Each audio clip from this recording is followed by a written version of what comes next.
In a cozy living room, a middle school boy walks in, looking troubled. His father is sitting nearby, absorbed in a book or maybe watching TV. Dad, can I ask you something? Of course, son. What's on your mind? Today at school, some kids were saying mean things about Prophet Muhammad and Aisha, like bad things about their marriage.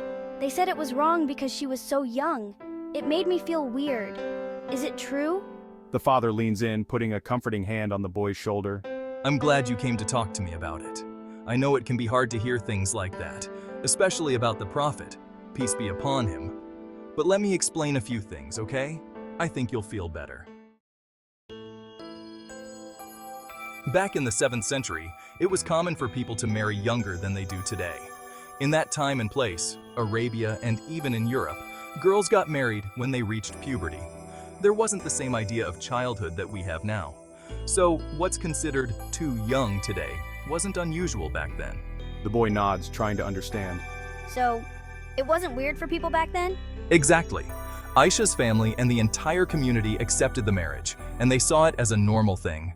Also, it's important to know that Aisha was happy in the marriage. She wasn't forced into the marriage, and she didn't feel hurt or unhappy about it. In fact, she loved being with the Prophet, peace be upon him. After he passed away, she talked about their marriage with pride and shared beautiful memories.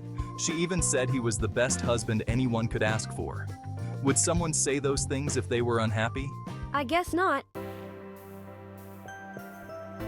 Another point people may not know. Aisha became a great teacher and leader, and here's the really amazing part. Aisha became one of the greatest scholars in Islam. She knew more about the Prophet's teachings than almost anyone else and spent her life teaching others. Because of her, we know many of the things we follow in Islam today.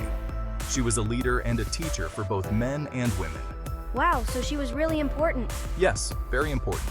And the marriage gave her the opportunity to learn directly from the Prophet. She wasn't just his wife, she was his student, his friend, and someone who made a difference. I never knew that. I guess the kids at school didn't know either. And whenever you hear something confusing about Islam, you can always come to me, okay? But now you know the truth. Okay, Dad, thanks. The father hugs his son. Questions are important in Islam, and we encourage anyone to respectfully ask what they want to know about our religion and our Prophet, peace be upon him.